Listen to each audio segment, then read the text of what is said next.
Alright, hello everybody. My name is Andy Garza, and today I'm going to be talking about the congenital and acquired immunodeficiencies within the human body. So this is going to be chapter 12, and let me get into it. So essentially, what is an immunodeficiency? So an immunodeficiency is pretty much whenever a person is sick, right? That is a very ugly person.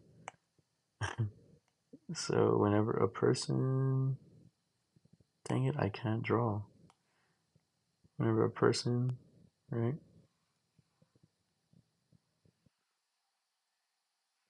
This is a person, and they are sick, right? So this person is sick. Now, they have, you can either get sick through two different factors. You can get sick through, or you can get an immunodeficiency through two ways. One being genital, or one being acquired, right?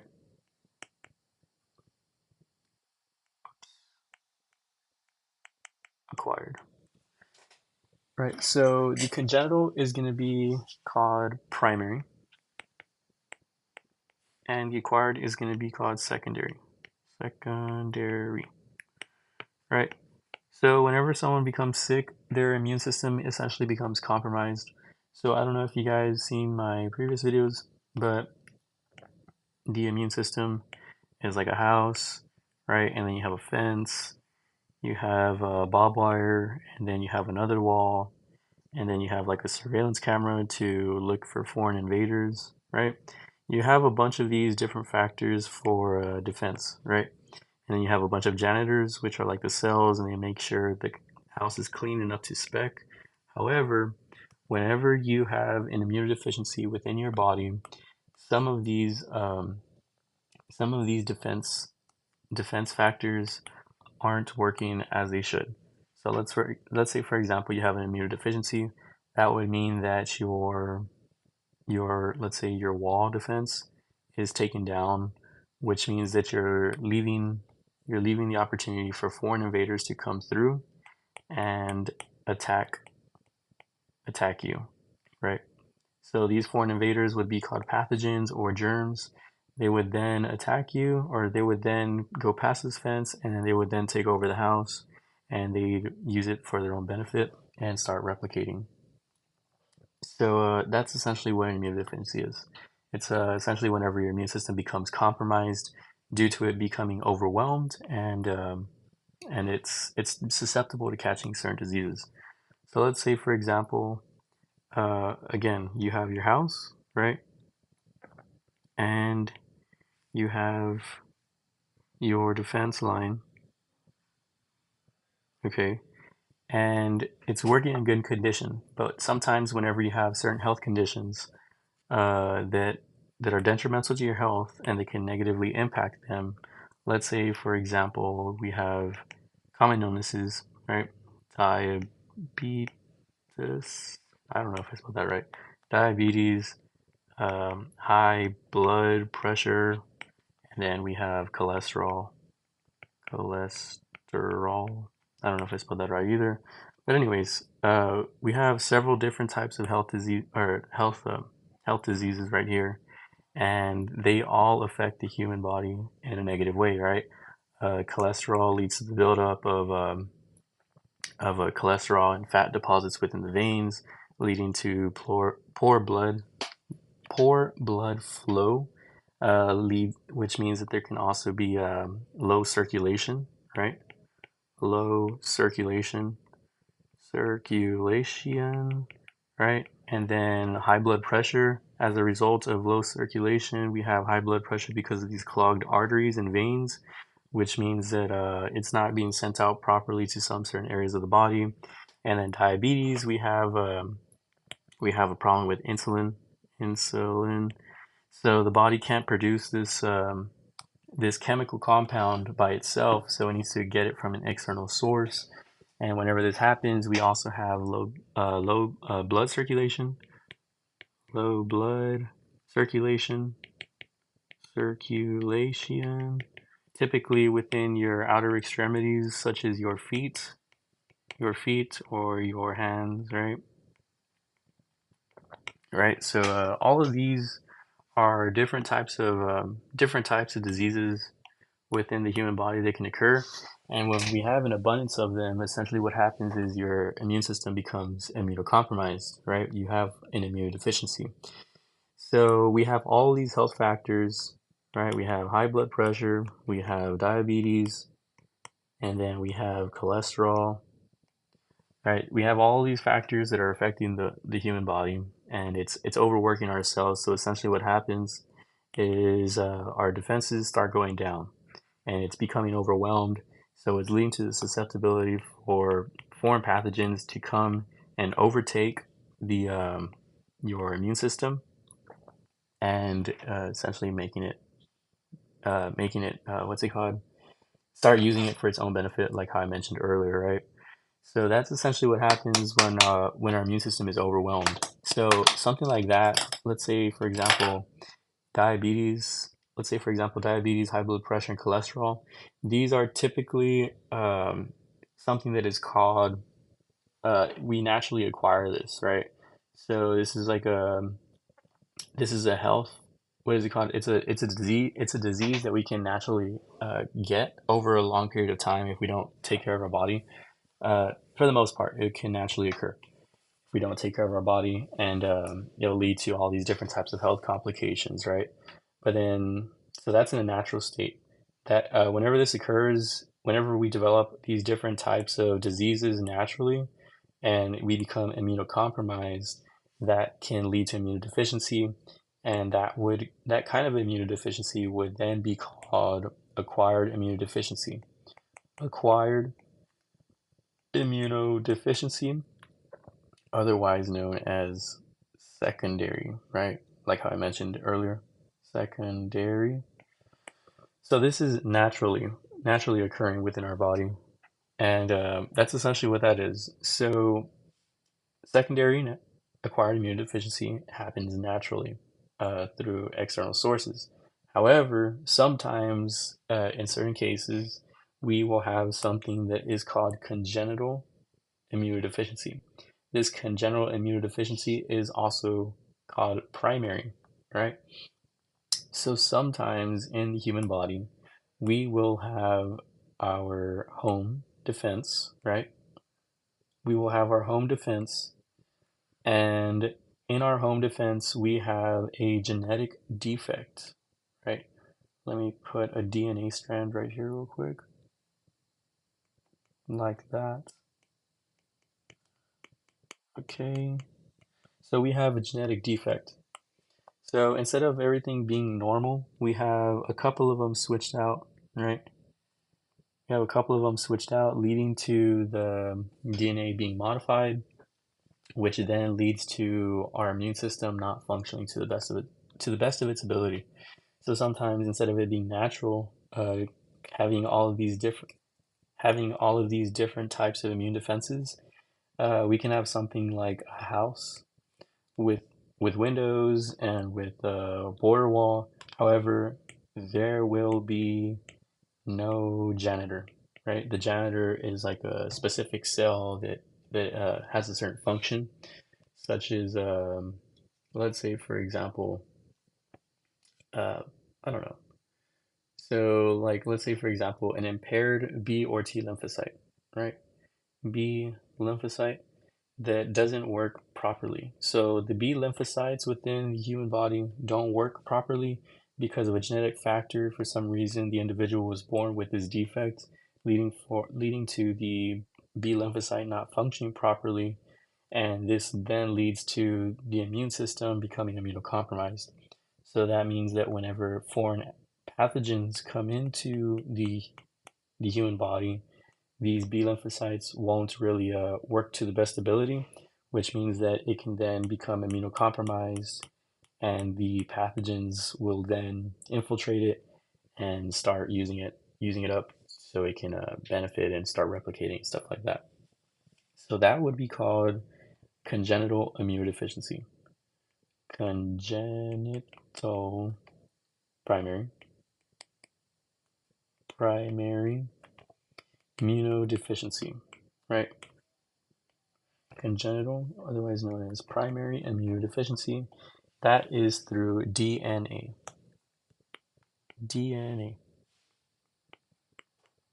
Okay. So congenital primary immunodeficiency is through DNA, and that is whenever someone is naturally born with it, right? So just a quick recap, right here on the congenital primary immunodeficiency, it can defect several things such as lymphocyte maturation. Let me get a different color real quick, and then move this over here. It can do several things such as create defects in lymphocyte maturation, right? So it doesn't allow the lymphocytes to mature properly. Maturation. So essentially what these lymphocytes are used for is for fighting off different types of invaders, but since they're not since they can't really develop to their full potential, they're going to be weak and they won't function properly.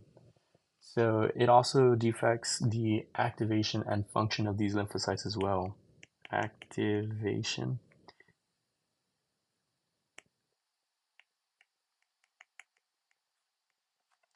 and function.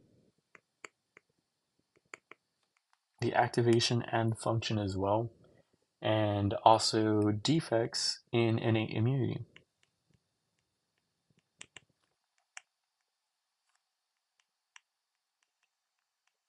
Innate immunity, right? So from the previous videos, I explained that innate immunity is essentially the first line of defense that our body has against any types of foreign pathogens and illnesses, and it's essentially consists of our skin and mucosal membranes, such as membranes, right? Our saliva,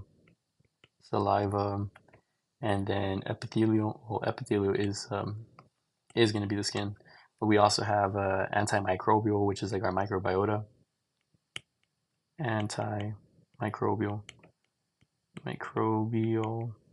So it can be due to several of these factors, which means we have a defect in one of these. So let's say, for example, skin.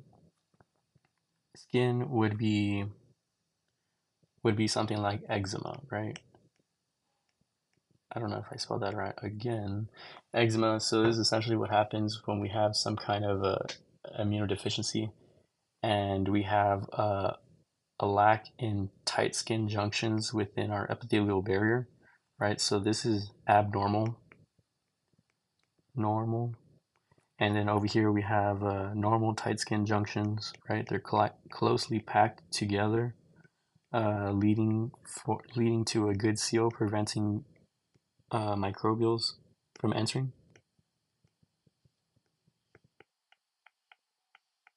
And then over here we have a lack of tight skin junctions.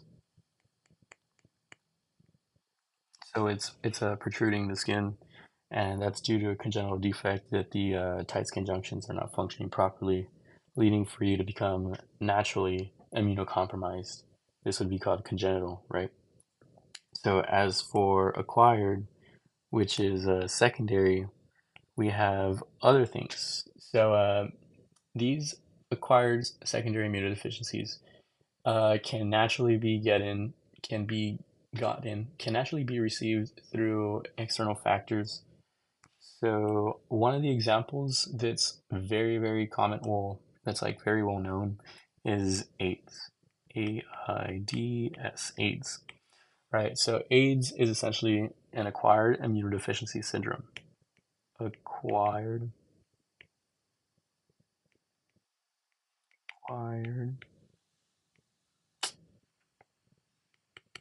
immunodeficiency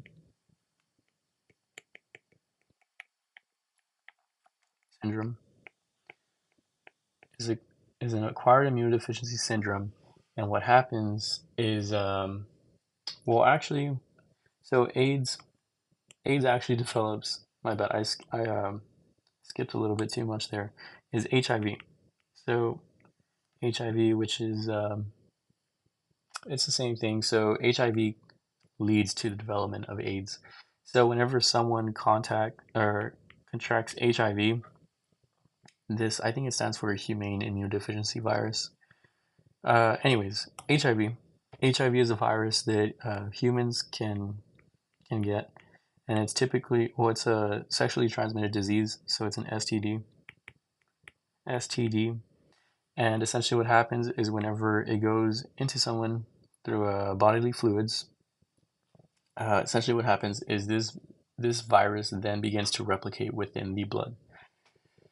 So whenever it begins to replicate within the blood, it will start taking over your white blood cells, right? It starts attacking your white blood cells, and it leads to your immune system becoming weakened, right? Because your white blood cells are what is responsible for fighting off foreign pathogens like germs.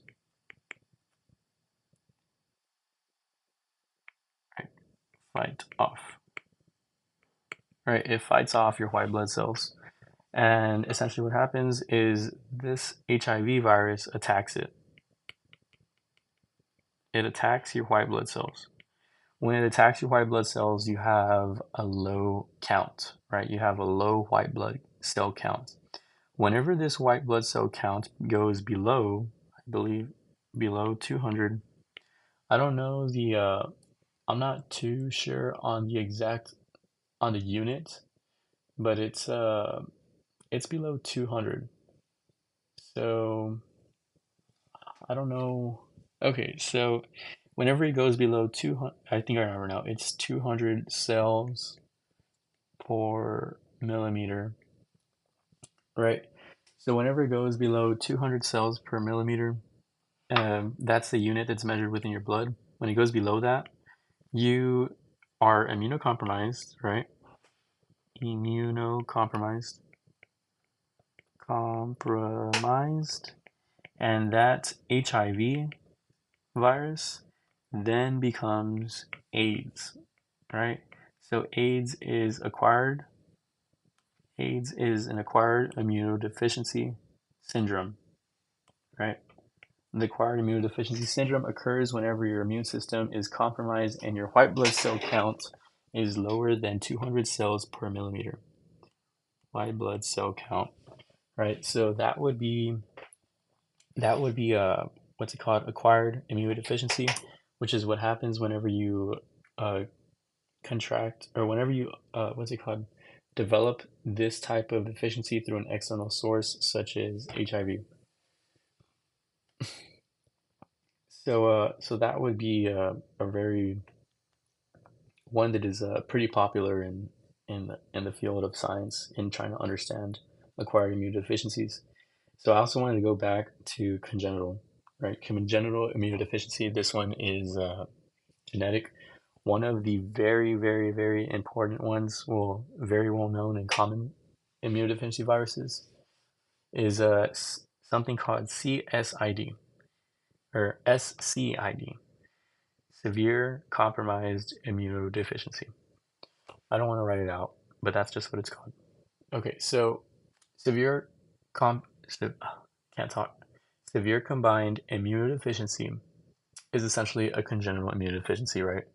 And it's characterized by what's it called? Impaired B and T lymphocytes, right? So whenever these B and T lymphocytes become impaired, essentially what happens is they begin to hinder the humoral and cell-mediated immunity, right? So these B and T lymphocytes can't function to the best of their ability, leading for an individual to become immunocompromised. And typically, whenever someone is born like this, so whenever a baby is born with this, the expectancy for them to live is pretty short. And one of the treatments that is used for individuals with this kind of congenital immunodeficiency is a stem cell transplant.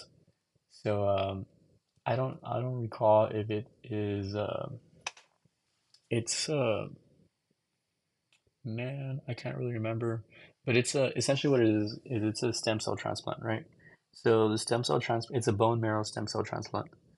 So bone marrow stem cell transplant.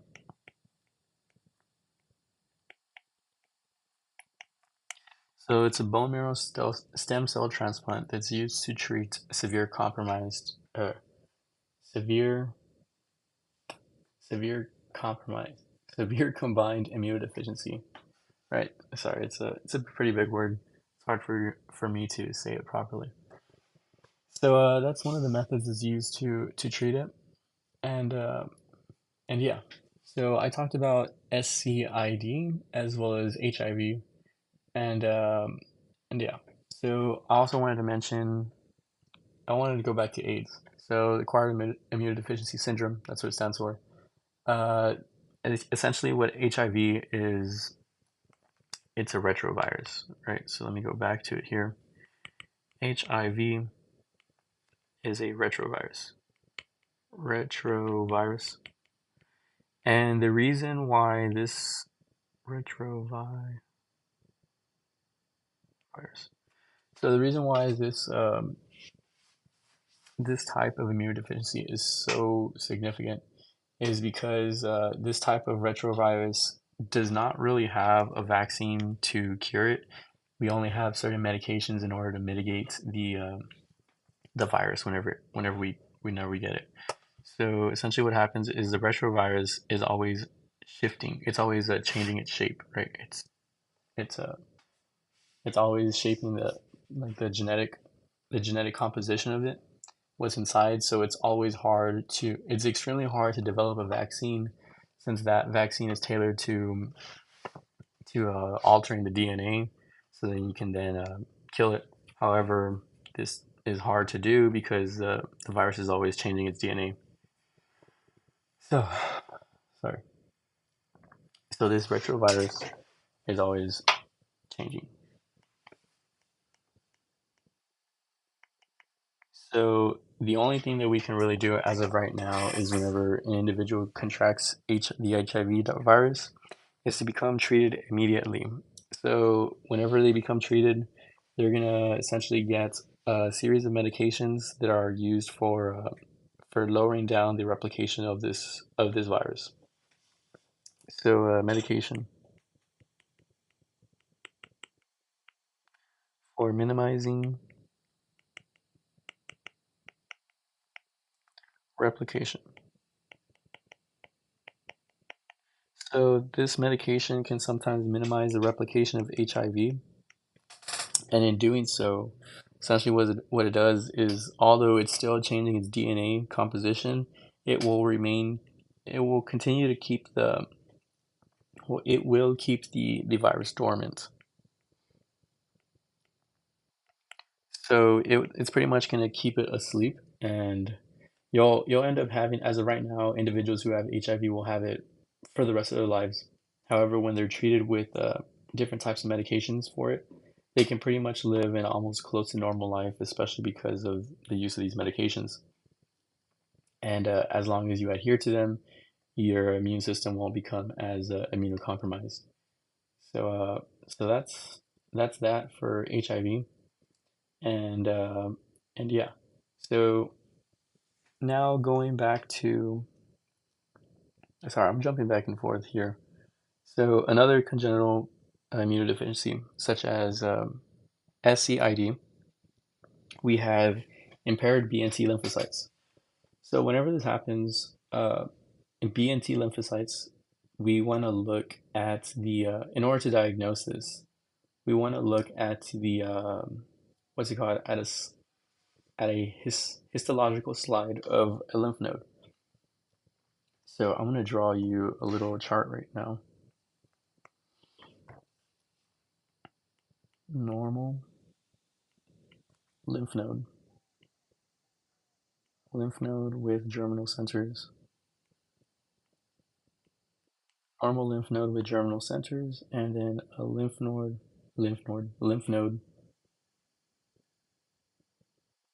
Sorry, this isn't actually, I messed up. My bad, my bad. So this is actually, it's not CSID. I just remembered. It's actually an immunodeficiency virus that is it's called X-linked hyper IgM syndrome. There we go.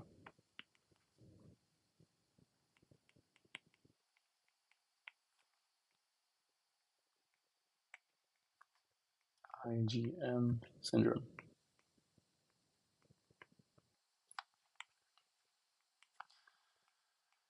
So this X-linked hyper IgM syndrome essentially happens whenever we have defects in helper T cell, as well as B cell development, and as well as macrophage activation.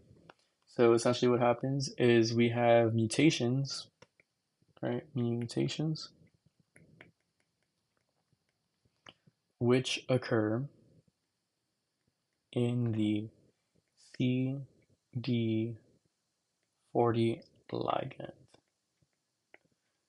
So when we have mutations in the CD40 ligand, we essentially uh, develop X-linked hyper IgM syndrome.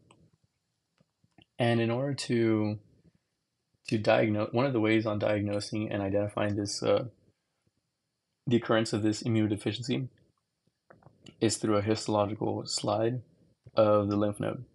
So we have normal lymph node, and then we also have the lymph node.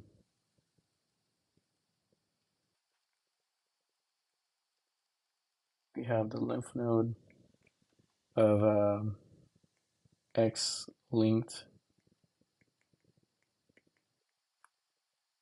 hyper IgM syndrome, right?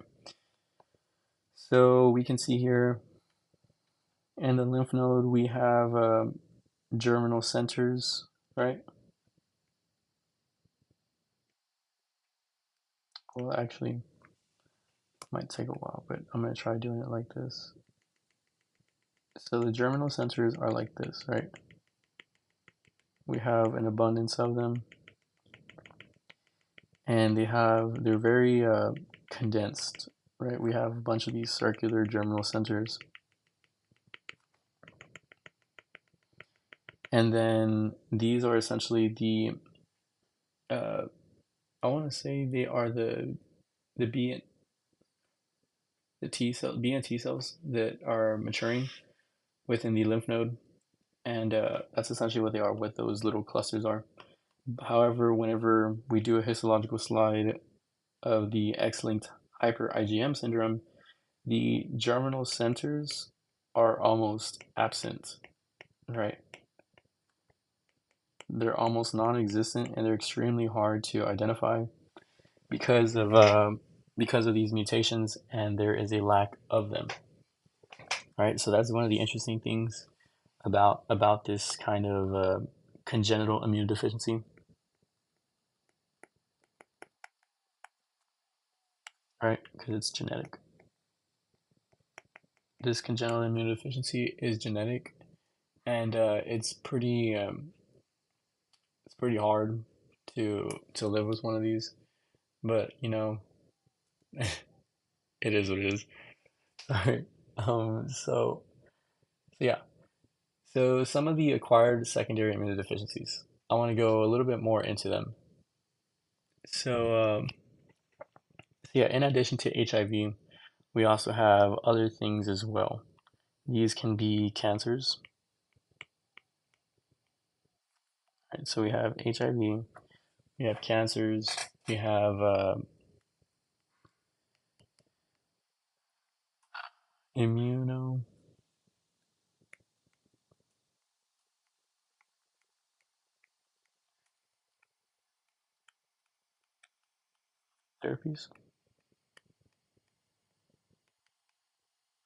And then we also have chemotherapy.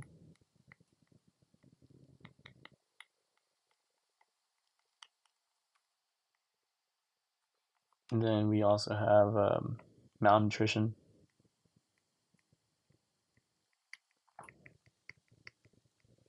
And then lastly, we have the removal of the spleen.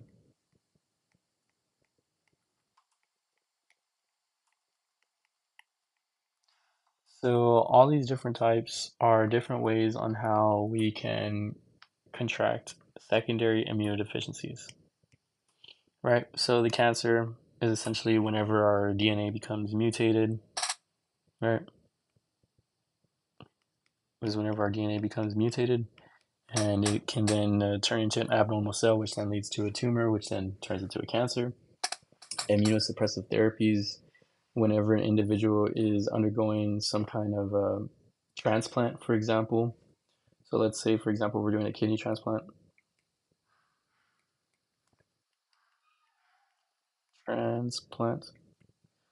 Whenever we're doing a kidney transplant, it's going to be a foreign, it's going to be an organ that's not yours.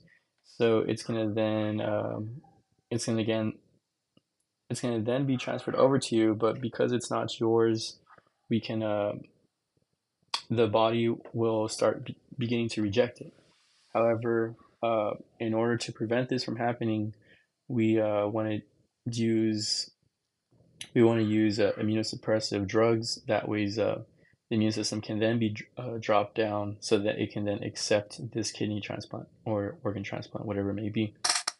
So another way on how the immune system can become compromised is through the use of chemotherapeutic drugs or radiation for the use of fighting off cancer. So this infrared IR radiation or chemotherapeutic drug or infrared radiation. So essentially, what it is radiation, right?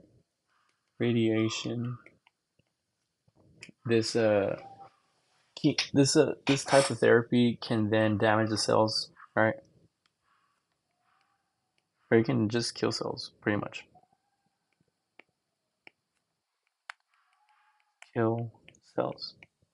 So it will damage and kill cells, and it really has no say so of which. It's not specific, so it's all cells, good and bad. In doing so, you can become immunocompromised because these cells are being killed, right? So your defense system is going down. Another one would be malnutrition. So malnutrition is essentially whenever you're not receiving the nutrients that you need. Nutrients is going down, and since we need nutrients to help our immune system,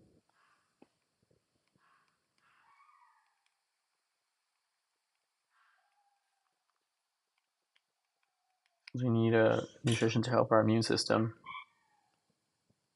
If we're not getting the proper nutrients, then we can't really supply our body with these vitamins and essential amino acids and different types of chemicals so that it can function to the best of its abilities. So malnutrition has to play it actually plays a big role within the use of immunodeficiencies. So malnutrition is very important. It's very important to understand that it can affect immunodeficiencies. The last one would be the removal of the spleen. So the spleen is essentially another part of our body that helps out with the immune system. And the way on how this works is that it can then use essentially it fights off the invading germs within your blood. So whenever you have pathogens within your body, right? So you have let's say you have COVID. I don't know, COVID-19.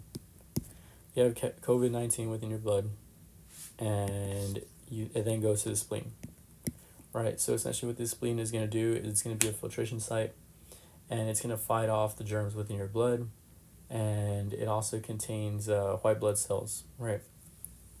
So it also controls the level of white blood cells and platelets that are present within your blood.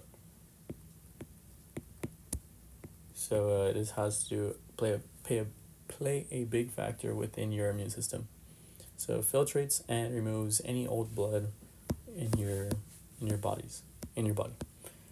So the spleen, aka the filter.